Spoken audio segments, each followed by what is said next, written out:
So anyways mga tagay, part 2. Yan dapat yung book natin. Dapat para tayong yung buwan ba. Ito dito, nilinisan ko rin yan dito. Kita ko dito ni Denden, galitan ako. Nilinisan ko na ni dito yung sa labas. Diyan.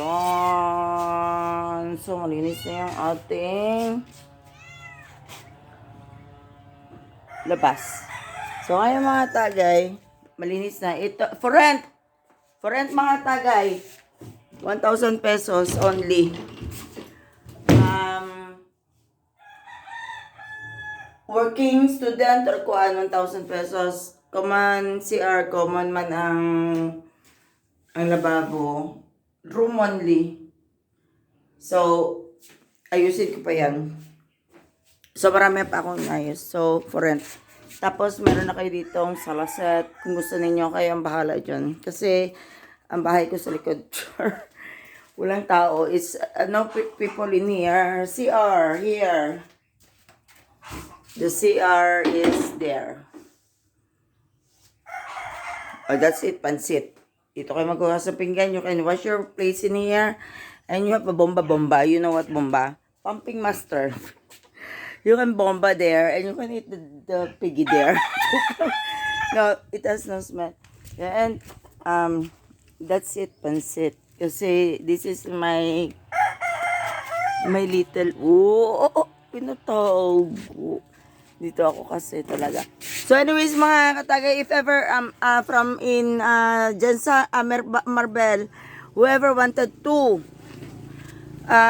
rent a house, 1,000 pesos only. So we're going to get 1 egg. Aray, agay, shit. Ang cute! May pupo po. But then actually, nakakuha na ako kanina ng isa. At niluto ko na siya. Yan na siya. Mga tagay, try daw natin mga tagay, be. Baka may sisiw na ito. Hindi ko alam. Nakawat lang ako mga tagay. Gutom na ako mga tagay.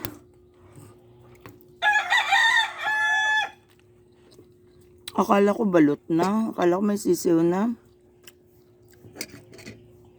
Pinilim naman. Ako. Meron din tayo ditong isda mga tagay, yung leftover natin kagabi. Actually, ang ginagamit ko ngayon is all leftover. Kaya mga tagay, kunin natin yung partner na ating chopstick eh. May mo lang siya stick kung walang pang chop. Partner yan sila dalawa. Yan sila mag-asawa. Yan mga katagay. Ay, parang may nabubuo na siyang siw-siw. May sisiw na siguro ito.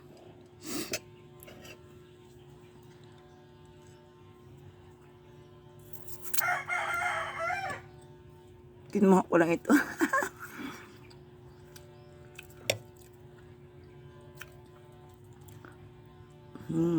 Sarap mga tagay. Lagyan natin ng isda mga tagay. Minsan lang ako nag-asam-asam ng isda. I mean ng itlog. Isa!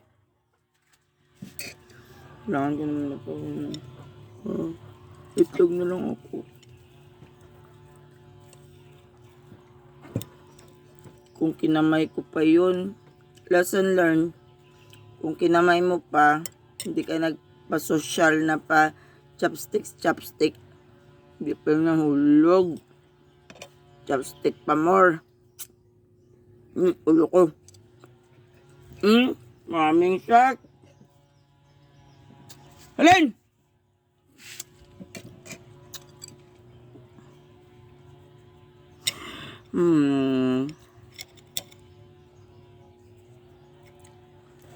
Masama yung isip ko.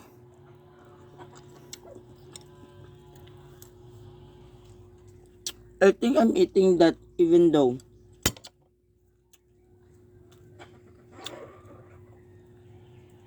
I'm going to eat inside the what the heck.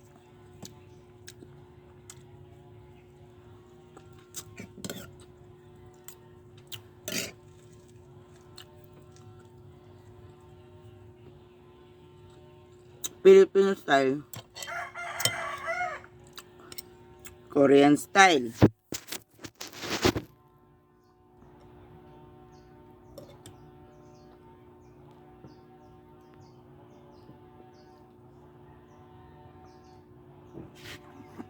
Yung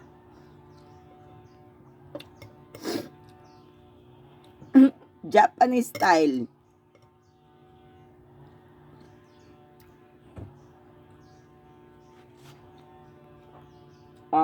American style.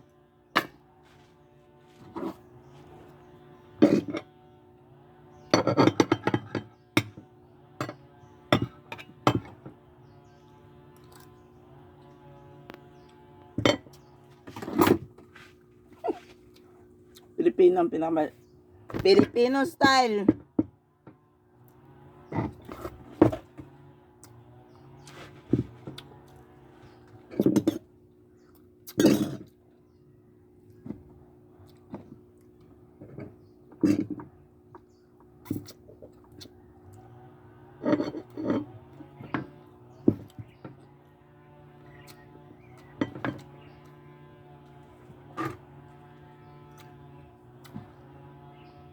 Isa pa tayo mga tagay.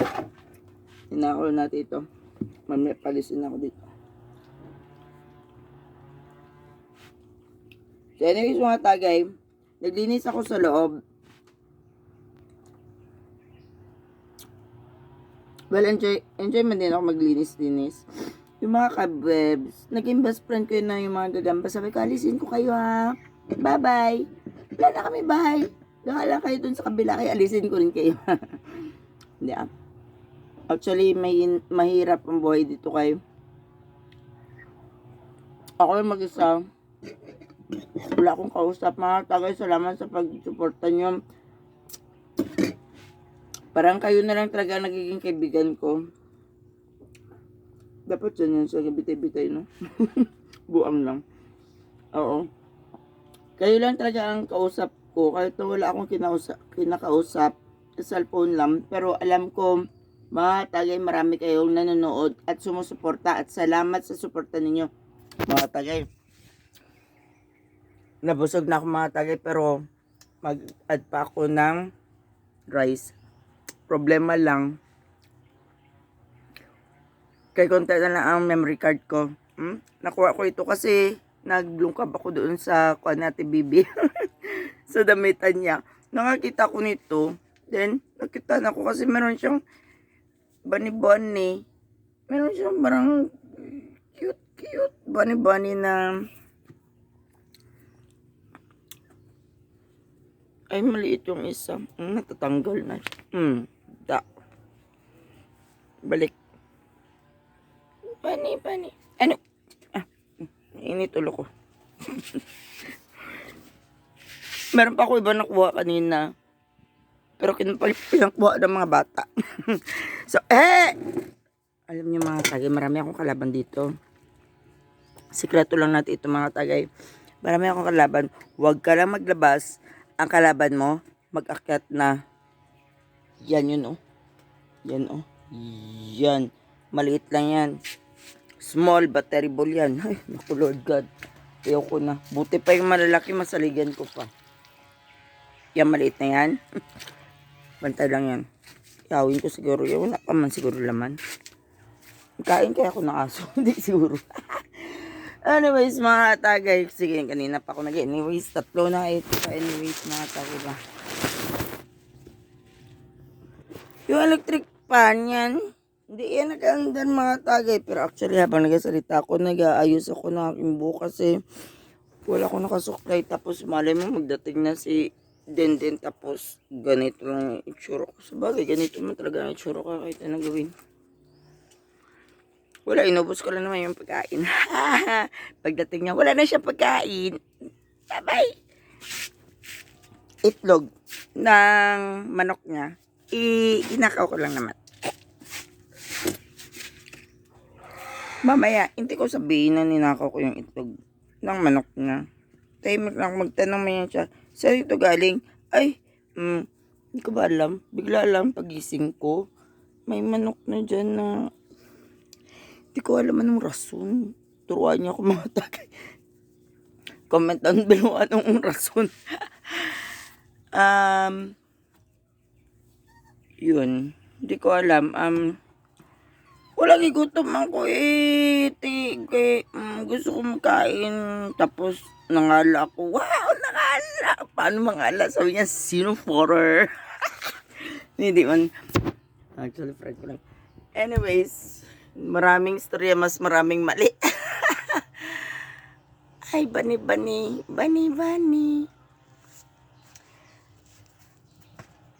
Siya tayo mga tagay. Samahan nyo ako sa pag-chat mga katagay. Kasi pustan man, wala man tayong kasama. So, meron ako dito naiwan na konting tadway. Opya. Hindi ma-open kaya binuksan ko. Kung hindi madala sa santong dasalan, santong paspasan. Bukas man gyapon siya.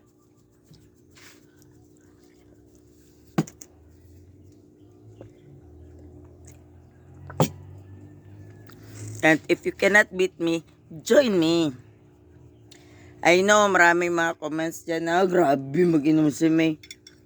Hindi nyo ako matalo sa inom. Sabayan nyo ako para sabay-sabay tayo mga matay ng aga.